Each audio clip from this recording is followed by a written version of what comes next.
Welcome back, dear students. Today our topic is methods of plant tissue culture. So let's move on. After all necessary conditions are ready, that means you are having a culture lab, you are having culture medium, all the essential materials are properly sterilized. You are now ready for conducting an experiment. Okay. You will take an explant and culture this explant under aseptic culture conditions in the culture lab by involving different methods. And the first one that we are going to discuss is Callus culture. In Callus culture, what you do is you take a plant part and place this plant part, which is known as explant, on stable culture medium. And after some time, you will see the plant part has formed an unorganized, undifferentiated, and an irregular mass of cells which are actively dividing. And this irregular mass of cells is known as callus. Okay. After a large number of cells are formed, I mean a large amount of callus is formed, you will break down this callus into smaller pieces, and each piece is then transferred to other media. Okay. And this will result in the multiplication of the callus. You will get a lot of callus tissue. And finally, you will take a small amount of callus.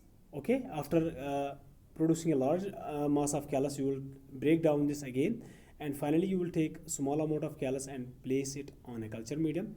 And first of all, you will allow rooting in this callus, then you will induce shooting in this callus, and you will get finally the plantlets. Okay, here you can see you have taken a plant part which is known as explant and placed it in this culture tube. After the callus tissue has been formed, it has been divided into small parts, and each part has been transferred to other separate containers. Okay, and this has resulted in the multiplication of the callus. And finally, you have allowed to induce first of all rooting by adding auxins, and then shooting by adding cytokinins in this callus, and this has resulted in the regeneration of the small plantlet. And finally, the plantlet is first of all placed in a pot, and then after acclimatizing, it can be transferred to the field conditions. Okay, this is all about callus culture. Then the next one is suspension culture. Suspension cultures are obtained by culturing piece of callus that you have previously produced through callus culture in a liquid medium which is continuously agitated, which is continuously rotated. Okay, and this agitation breaks down larger masses of callus into smaller clumps and single cells. Okay, because the cells are now individually growing and they are growing in liquid medium which is continuously being agitated, more amount of oxygen gets in, and because of this higher oxygen content, you can say that suspension culture grows much faster than callus culture. Okay, जो suspension culture होता है, because individual cells are now dividing, and these individual cells are growing in liquid medium where you have enough concentration of oxygen. The suspension cultures, they grow relatively faster than callus cultures, and therefore they are subcultured at the interval of a week. You have to subculture the suspension cultures after 1 week intervals.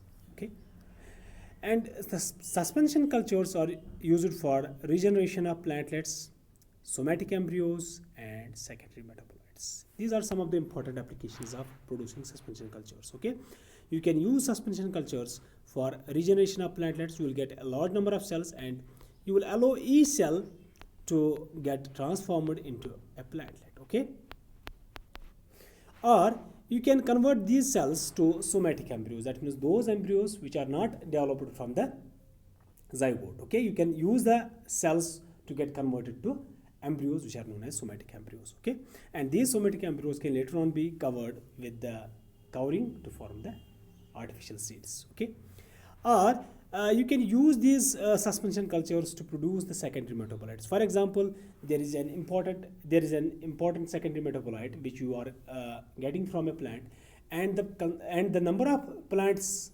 that are present in nature that are limited. Okay, you do not want to consume, you do not want to cut all the plants to get secondary metabolites. Okay, instead, what you do is you get some cells, you get some tissues from this commercially important plant which is giving you the secondary metabolite of economic importance.